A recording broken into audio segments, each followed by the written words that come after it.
प्रिय विद्यार्थियों, बहुत ही मोस्ट इम्पॉर्टेंट सेशन होने वाला है। बहुत ही ज़्यादा इम्पॉर्टेंट इसलिए क्योंकि ये साइंस का पेपर एडिशन और ये ओरिजिनल पेपर का डिस्कशन आप लोग के साथ होने जा रहा है। और बहुत ही ज़्यादा इम्पॉर्टेंट है हाफ ईयरली। यदि अर्धवार्षिक के पेपर में आप बैठने वाले हैं एडिशन, तो इस पेपर को देख कर जाइएगा। और जितने भी प्रश्न इसमें शामिल किए गए हैं इस पेपर में एडिशन बहुत ही मोस्ट इम्पॉर्टेंट है। और एक पैटर्न आपको समझ में आएगा और एक मोस्ट इम्पॉर्टेंट प्रश्नों की श्रृंखला आप लोग को मिलेगी। तो वीडियो बहुत ही खास होने वाला है और वीडियो को बिना स्किप किए पूरा जरूर देखिएगा। ठीक है, चलिए बढ़ते हम लोग आगे यहाँ पर अर्धवार्षिक परीक्षा के इस महत्वपूर्ण पेपर को लेकर, जो कि आपका लेटेस्ट है। देखिए, बहुविकल्पी प्रश्नों की श्रृंखला में जब हम लोग बढ़ते हैं एडिशंस यहाँ पर पहले, तो यहाँ पर देखिए बहुविकल्पी प्रश्नों की श्रृंखला आप जानते हैं कि 20 प्रश्न जो आप लोग को पूछे जा रहे हैं वो बहुविकल्पी के पूछे जा रहे हैं। किसके पूछे जा रहे हैं? बहुविकल्पी के।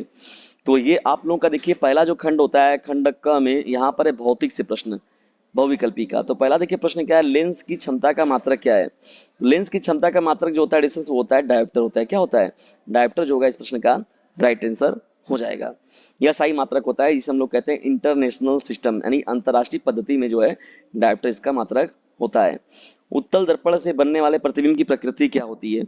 उत्तल दर्पण से बनने वाले प्रतिबिंब की प्रकृति प्रकृति अगर देखा जाए, जैसे देखिए उत्तल दर्पण के रूप में यही होता है। देखिए यहाँ पर अगर आप यहाँ पर ऐसे देखिए ले लिए, यहाँ पर ऑब्जेक्ट, अगर यहाँ पर देखिए आपका ऑब्जेक्ट ये हो जाएगा अगर ए बी, यदि आपने इसे ए ले लिया और यहाँ पर क्या ले लिया, यहाँ बी ले लिया हुआ है अगर बी के रूप में, कि ये आपका ये ए हो गया और यहाँ पर बी हो जाएगा। ठीक, अब जब किरणें देखिए यहाँ से चलती हैं, यहाँ पर देखिए तो आती हैं, तो यहाँ पर क्या होता है, टकरा के देखिए फिर ऐसे जाती हैं यहाँ पर। तो यहाँ पर देखिए डॉट लाइन के रूप में अगर हम लोग देखिए लेके लेके लेके अगर लेकर हम लोग आ रहे हैं यहाँ पर इमेज, तो यहाँ पर जब इमेज ये बनाता है तो देखिए डिस्टेंस यहाँ पर जो बनता है ये चीजें हो गई। देखिए यहाँ पर जो बनता है यहाँ पर ये चीज, तो ये हो गया आपका सीधा, यानी ए बी है तो ये भी ए बी होगा। तो यानी यहाँ पर आभासी व सीधा प्रतिबिंब बनेगा। कैसा बनेगा? आभासी व सीधा प्रतिबिंब बनता है। चलिए आगे बढ़ते हैं हम लोग। यहाँ पर उत्तल दर्पण की फोकस दूरी 20 है। तो आप जानते हैं एफ इज इक्वल टू कितना होता है? एफ इज इक्वल टू होता है एफ इज इक्वल टू होता है R by two. R is equal to क्या होगा? टू इंटू एफ हो जाएगा। आर इज इक्वल टू हो जाएगा टू इंटू एफ हो जाएगा। टू इंटू एफ, तो यहाँ पर देखिए एफ की वैल्यू कितनी दी गई है? 20 दी गई है। और चूंकि ये उत्तल दर्पण है तो उत्तल दर्पण में बहुत पॉजिटिव होगा, तो टू इंटू एफ, तो यानी यहाँ पर 20 है तो 20 दूनी कितना हो जाएगा? 40। तो 40 सेंटीमीटर जो होगा इस प्रश्न का राइट आंसर हो जाएगा। चंद्रमा से देखने पर आकाश दिखाई कैसा देता है? देखिए डिस्टेंस यहाँ पर आकाश की बात हो रही है, तो चंद्रमा से देखने पर जो है आकाश जो है वो काला दिखाई पड़ता है। ठीक है, और चंद्रमा पर जानते हैं आप सभी लोग कि वायुमंडल नहीं है। ठीक है, और वायुमंडल की अनुपस्थिति के कारण जो होता है प्रकाश का प्रकीर्णन नहीं हो पाता है। ठीक है ना, प्रकीर्णन न होने की वजह से जो होता है वो आकाश जो होता है वो काला दिखाई देता है। ठीक है, ये इंपॉर्टेंट है, बहुत ही इंपॉर्टेंट इन्फॉर्मेशन दिया गया। नेत्र लेंस कैसा होता है? देखिए दोस्तों, नेत्र लेंस अगर देखा जाए तो वो अभिसारी होता है। कैसा होता है? अभिसारी के रूप में होता है। यहाँ पर जैसे जब अपसारी और अभिसारी किरणें होती है ना, कन्वर्जेंट और डाइवर्जेंट जो रेज होती है, तो अभिसारी यहाँ पर करेक्ट हो जाएगा। निकट दृष्टि दोष से पीड़ित व्यक्ति के लिए प्रयुक्त किया जाता है, तो ये अवतल लेंस किया जाता है। क्या किया जाता है? अवतल लेंस का प्रयोग किया जाता है।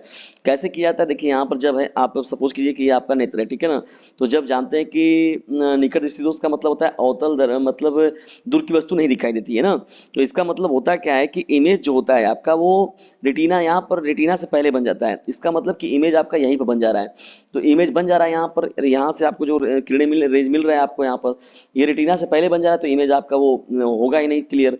यानी यहाँ पर इसकी फोकस दूरी को बढ़ाने के लिए, यानी आप पूरा ये प्रकाश यहाँ जो रुक जा रहा है, ये प्रकाश यहाँ तक रेटिना तक पहुंचाने के लिए क्या होता है, इसके डिस्टेंस को बढ़ाने के लिए क्या होता है? अवतल लेंस लगाया जाता है। देखिए अवतल लेंस जब आप लगाएंगे यहाँ पर, तो अवतल लेंस क्या करता है, इसके डिस्टेंस को जो यहाँ पर लाना है वो इस पूरी चीज को यहाँ पर पूरा रेटिना पर ला देता है। ठीक है, तो यहाँ पर ये आपका अवतल लेंस होगा इस प्रश्न का राइट आंसर हो जाएगा। ठीक है ना, और याद रखिएगा नेत्र लेंस का निकट दृष्टि दोष का मतलब होता है कि दूर की वस्तु नहीं दिखाई देती है। ठीक है, और दूर दृष्टि दोष में क्या होता है? निकट की वस्तु नहीं दिखाई देती है। स्वस्थ नेत्रों का निकटतम बिंदु क्या होता है? तो ये 25 सेंटीमीटर जो होगा इस प्रश्न का राइट आंसर हो जाएगा। चलिए आगे बढ़ते हैं हम लोग खंड क में। अब यहाँ पर देखिए खंड ख में जो है आप लोगों का ये है केमिस्ट्री से प्रश्न है, रसायन विज्ञान का कक्षा 10 के विद्यार्थियों के लिए। आलू चिप्स की पैकिंग में इस्तेमाल की जाने वाली गैस कौन सी है? तो देखिए जैसे नाइट्रोजन जो होता है, जब भी कभी आलू चिप्स का या जो भी कुरकुरे टेढ़े मेढ़े जो भी आप खाते हैं, तो उसमें नाइट्रोजन गैस के साथ जो होता है वो जो वस्तु होता है, सामान होता है, उसमें पैकिंग की जाती है, जिससे क्या होते हैं कि वो ताजे और नमी बनी रहती है उसमें। ठीक है, और नमी से उसको बचाता है। नाइट्रोजन बहुत इंपॉर्टेंट होता है। नाइट्रोजन होता है क्या? देखिए रंगहीन होता है, गंधहीन होता है और स्वादहीन होता है। इसीलिए मुख्य रूप से जो होता है नाइट्रोजन गैस का प्रयोग किया जाता है। और नाइट्रोजन गैस में जो होता है मुख्य रूप से बैक्टीरिया और कीटाणु जो होते हैं वो महत्वपूर्ण रूप से वो प्रभावी ज्यादा नहीं करते हैं। भौतिक परिवर्तन क्या है? देखिए भौतिक परिवर्तन के बारे में बात करना है यहाँ पर, तो मोम का पिघलना देखा जाए तो डिस्टेंस एक तरीके से क्या है, भौतिक परिवर्तन है। मोम का पिघलना क्या है, भौतिक परिवर्तन होता है ना, क्योंकि वो क्या होता है, ठोस अवस्था से तरल अवस्था में बदल जाता है, और जाहिर सी बात है कि उसको हम लोग पुनः उसमें परिवर्तित किया जा सकता है।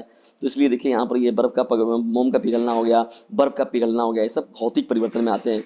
जबकि रासायनिक परिवर्तन का एग्जाम्पल पूछा जाए तो देखिए भोजन का पाचन, देखिए भोजन जब हम लोग ग्रहण कर लेते हैं तो भोजन का पाचन इतना आसान नहीं होता है, उसमें बहुत सारे एंजाइम और रासायनिक पदार्थ जो होते हैं उसके लिए एंजाइम जिम्मेदार होते हैं, हार्मोन जिम्मेदार होते हैं, या तो कई तरीके की एक्टिविटीज होती हैं जिसमें प्रोटीन होता है, पेप्सिन नाम का एंजाइम, तो बहुत सारे एंजाइम जो होते हैं उस रासायनिक क्रिया को करवाते हैं, हाँ, जिसकी वजह से भोजन का पाचन होता है। तो ये रासायनिक परिवर्तन में आपका करेक्ट हो जाएगा। अम्लीय विलयन का पीएच मान कितना होता है, तो अम्लीय विलयन का पीएच मान जानते हैं कि 7 से कम होता है, ठीक है, 7 से कम होता है तो ये होता है अम्लीय विलयन का। 7 से अधिक हो जाएगा तो क्षारीय हो जाएगा, अगर 7 रहेगा तो विलयन उदासीन रहेगा ना, इसका मतलब जल का कह सकते हैं हम लोग। अम्ल नीले नीले लिटमस पेपर को किस रंग का कर देता है? देखिए अम्ल के बारे में अगर बात की जाए तो अम्ल जो होता है वो नीले लिटमस पेपर का जो होता है वो लाल रंग कर देता है, ठीक है, तो कैसा रंग कर देता है, लाल रंग। अब यहाँ पर नींबू के रस में होता है, तो नींबू के रस में जो होता है वो मुख्य रूप से सिट्रिक अम्ल होता है, क्या होता है, सिट्रिक एसिड होता है। कौन सा एसिड होता है, सिट्रिक एसिड, ठीक है ना, सिट्रिक एसिड मुख्य रूप से जो होता है वो नींबू के रस में होता है। चलिए आगे बढ़ते हैं हम लोग यहाँ पर जो है, बस बस बस बस वितरण करते हैं। जब यहाँ पर पढ़ते हैं खंड ग में हम लोग यहाँ पर, तो मूत्र निर्माण कहाँ होता है, तो मूत्र निर्माण जो होता है दोस्तों देखिए यहाँ पर वृक्क में होता है। और लार में कौन सा एंजाइम पाया जाता है, तो लार में जो होता है एमिलेज नाम का जो होता है, एमाइलेज नाम का एंजाइम पाया जाता है। इसके अलावा देखिए टाइलिन होता है, लाइसोजाइम होता है, जो एमाइलेज टाइलिन लाइसोजाइम होता है ये मुख्य रूप से लार्ग में पाए जाने वाले एंजाइम है। एमाइलेज जो है यहाँ पर मुख्य रूप से मनुष्य के प्रमुख उत्सर्जी अंग कौन से हैं, तो मनुष्य के प्रमुख उत्सर्जी अंगों में अगर देखा जाए तो देखिए यहाँ पर जो है आपका वृक्क जो होगा, जिसे हम लोग किडनी भी कहते हैं, तो ये आपका करेक्ट आंसर हो जाएगा।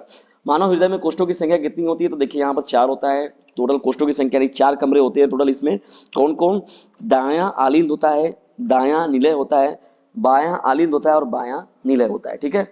इंसुलिन है, इंसुलिन क्या होता है, देखिए इंसुलिन मुख्य रूप से अगर देखा जाए तो ये क्या है, एक हार्मोन्स के रूप में होता है, एक प्राकृतिक हार्मोन है, ठीक है ना। मास्टर ग्रंथि किसे कहते हैं हम लोग, तो देखिए पीयूष ग्रंथि जो होता है इसको हम लोग बोलते हैं, पिट्यूटरी ग्रंथि भी इसको बोलते हैं, तो पीयूष ग्रंथि को हम लोग मास्टर ग्रंथि कहा जाता है। मादा लिंग हार्मोन कहलाता है क्या, तो देखिए यहाँ पर एस्ट्रोजन जो होता है मुख्य रूप से वो मादा लिंग हार्मोन के रूप में होता है, ठीक है। ये सभी ऑप्शन मत लगाइएगा आप लोग।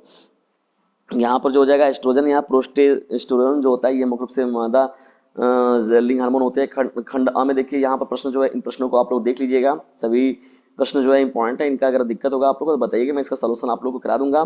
देखिए अवतल दर्पण या अवतल दर्पण से सवाल एक जरूर पूछता है, परावर्तन या तो अपवर्तन का डिफरेंशियल जरूर पूछेगा आपसे, सीधा सीधा। वक्रता त्रिज्या, फोकस दूरी, वक्रता केंद्र हो गया, ये आपका ध्रुव क्या होता है, ये सब छोटे प्रश्न हो गए आपके। रासायनिक अभिक्रिया, रासायनिक समीकरण को देखिए समझाना है, या तो किसी का प्रकार पूछ देगा, कितने प्रकार के हैं। लास्टर ऑफ पेरिस या अम्ल, क्षार तथा लवण की परिभाषा देखिए सीधा सीधा हो गया। संतुलित करने के लिए समीकरण दिया गया है यहाँ पर, तो ये खंड उपखंड खा हो गया आपका रसायन से। उपखंड ग में जब आप बढ़ते हैं तो यहाँ पर आपका हो गया भौतिक विज्ञान से संबंधित, ठीक है। यहाँ पर भी जो प्रश्न पूछे गए हैं देखिए, धमनी और शिरा ये बहुत ही मोस्ट इंपॉर्टेंट है, बोर्ड एग्जाम में बार बार पूछा जाता है। हार्मोन तथा एंजाइम बहुत ही मोस्ट इंपॉर्टेंट है। न्यूरॉन्स देखिए ये भी इंपॉर्टेंट है आपका। और मानव हृदय का नामांकित चित्र, ये तो आपके बोर्ड में छपा हुआ है पेपर में, ठीक है। तो इस तरीके से 30 ये आप लोग का विज्ञान का पेपर, ये महत्वपूर्ण पेपर आप लोग कैसा लगा कमेंट बॉक्स में जरूर बताइएगा। और यदि वीडियो थोड़ा सा भी हेल्पफुल लगाओ तो इसे अपने क्लासमेट पर शेयर जरूर कीजिएगा। जल्दी मिलते हैं किसी अन्य वीडियो में किसी टॉपिक के साथ, तब तक के लिए टेक केयर, गुड बाय, जय हिंद, जय भारत।